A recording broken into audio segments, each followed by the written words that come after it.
By 1954, Rabwa was a town of 45,000 people. In the center of the town, gleaming in white brilliance, stood the elegant Mubarak Mosque. In March 1954, a young boy, about 19 years of age, he attacked Hazrat Khalifatul Masih Sani when he finished his leading his Asr prayer in Masjid Mubarak, and he stabbed him on his neck, and the knife entered, the blade entered deep in the body. Though the wound itself was to heal rapidly, it had a serious effect on his nervous system. His health deteriorated, and he was unable to work his usual long hours. Some 2 years later, he went to seek advice from specialists in London. Quite a few members of Huzur's family accompanied him. Among Huzur's children was Hazrat Mirza Ahmad Sahib, Dr. Mirza Ahmad, Mirza Mubarak Ahmad Sahib, then Mirza Tahir Ahmad Sahib.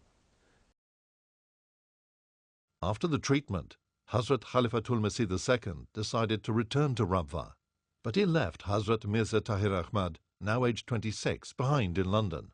Although according to the original plans he was due to return with his father, but his father had other plans for him. In London, he lived in Maida Vale and studied at the University of London. Although he had learnt English at school, it was at the London University where he learned how to express himself better in the language. Whilst in London, he also had the opportunity to travel in Europe and meet a range of people. About his experience in London, he states in his biography, "At the School of Oriental Studies, I had met people from all over the world, from Africa, from Germany and Poland, from all parts of Europe really, and from America and Canada and South America. I believe that was important, that God had decided that was what I should do, even though I did not know it at the time. He had decided that I should meet all these people, and that I should go out and travel in Europe. I think that was his design." He returned to Rabwa in October 1957 and got married in December that year to Hazrat Sayyida Asifa Begum. That very same year, Hazrat Khalifatul Masih II appointed him at the office of Waqf-e-Jadid, which looked after the needs of Ahmadis living in rural communities in East and West Pakistan. His new post in the Waqf-e-Jadid put him in direct contact with the small farmers, villagers and shopkeepers, who were one of the great strengths of the community. He was always very caring for the poor and the needy, and this was also apparent in his personal life.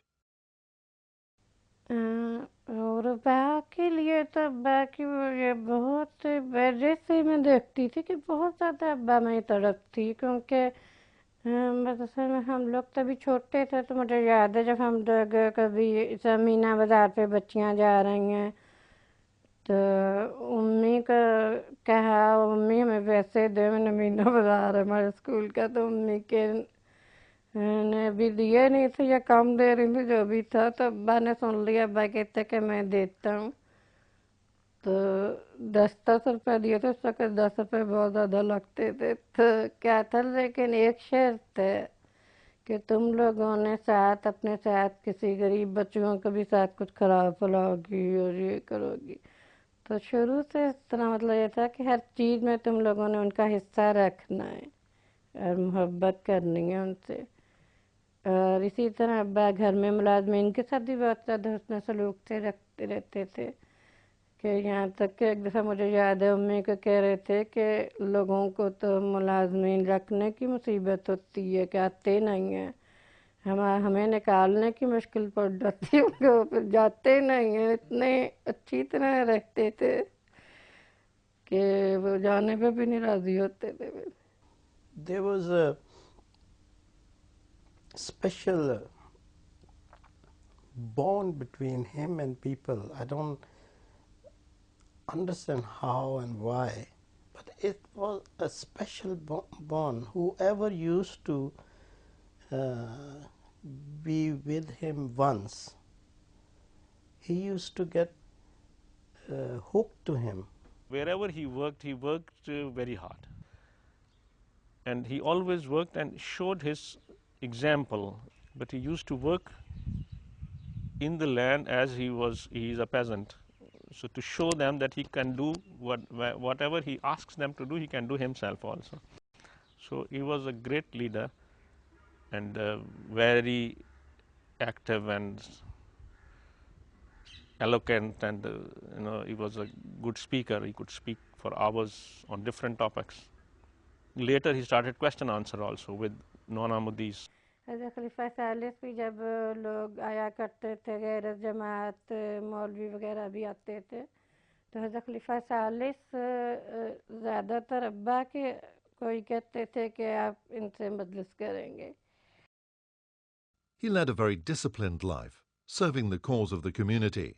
He used to start his day very early in the morning and was at his office well before anyone else. अब्बा का एक तो मैं आपको बताऊं कि ये तो एक तरीका था ना, सुबह नमाज के बाद, तहज्जुद नमाज के बाद अब्बा तलावत करते थे. ये तो मुझे जब से मैंने होश संभाला ये मैंने देखा. उसके बाद फिर अब्बा थोड़ी देर के लिए सोते ज़रूर थे. फिर अब्बा चले जाते थे अपने वक्फ जदीद के दफ्तर. तो दोपहर को आते थे 2:30 साढ़े 3 के दरमियान. और उस वक़्त उनके मुलाजमीन भी अपने क्वार्टरों में जा चुके होते थे. कभी अब्बा ने किसी को नहीं कहा कि मुझे खाना निकाल के दो या गरम करके दो. खाना पड़ा होता था और ख़ुद ही निकाल के बैठ जाते थे. हम लोग तो बच्चे थे तो मुझे याद है कि ऊपर के मेज़ों पे भी चढ़ के बैठ जाते थे. अब्बा के साथ बातें, बेतकल्फ़ी बात थी तो इसलिए सारी बातें करते रहते थे, सवाल जवाब. और अब्बा बड़ी खुशी खुशी से हर बात का जवाब भी दे रहे हैं और साथ साथ खाना भी खा रहे हैं. इतना मोहब्बत का सलूक बंधा हुआ था कि अब्बा की नाराज़गी सबसे बड़ी सज़ा लगती थी. इसलिए ये होता था कि अगर जहाँ ये देखते थे कि अब्बा को किसी बात से तकलीफ़ हो रही है तो हमारे लिए सख्त तकलीफ़ तो शर्म वाली बात बन जाती थी. तरबियत का मुझे जो सबसे अब्बा का अंदाज़ा अच्छा लगा कि बच्चों से या किसी से भी ऐसी मोहब्बत का सलूक बांध लेते थे कि उसकी वजह से इंसान बहुत सी बातों से बच जाता है. It is one of the ironies of history that the Ahmadiyya movement, which was instrumental in the creation of Pakistan, was persecuted by the so-called religious scholars or ulema, who had been so violently opposed to its creation. The persecution was politically inspired to divert the attention of the population from real problems that the country was facing. 1953 saw some of the worst rioting against Ahmadi Muslims and the community. There was a generalized riot in the Punjab. It was supported by the Punjab government, quietly, not officially.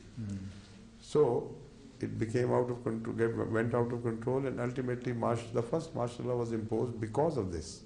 This wave of persecution continued for nearly 20 years, both at institutional and grassroots level. What you observe today in Pakistan is not just a public wrath turned against Ahmadis. Yeah. It is the government it's the state, legal persecution. It's the state persecution. Yes, yes. In 1965, Hazrat Khalifatul Masih II passed away. Hazrat Mirza Tahir Ahmad, the son of Khalifatul Masih II and the elder brother of Hazrat Mirza Tahir Ahmad, was chosen as the third Khalifa. The problems for the community continued in Pakistan. Hazrat Mirza Tahir Ahmad worked under the guidance of the third Khalifa to deal with the problems the community was facing. In 1974, legislation was proposed in the National Assembly of Pakistan declaring that Ahmadis were not Muslims. Hazrat Khalifatul Masih III led a 5-man delegation to the National Assembly, which discussed the proposed legislation. Hazrat Mirza Tahir Ahmad was the youngest member of the delegation, a compliment to his knowledge, sagacity and familiarity with the history and traditions of the community. In 1974, Pakistan's National Assembly declared that Ahmadis were not Muslims. In 1974, Bhutto committed the mistake of interfering with a religious process for which he was not politically entitled. You see? Yeah. And that opened the Pandora's box. After that, nobody could be able to close it. Hazrat Mirza Tahir Ahmad continued to serve the community with great zeal. From 1979 to 1982, he served as the president of Majlis-e Ansarullah, He also served as director of Fazle-e-Ummah Foundation and patron of the International Ahmadiyya Association of Architects and Engineers.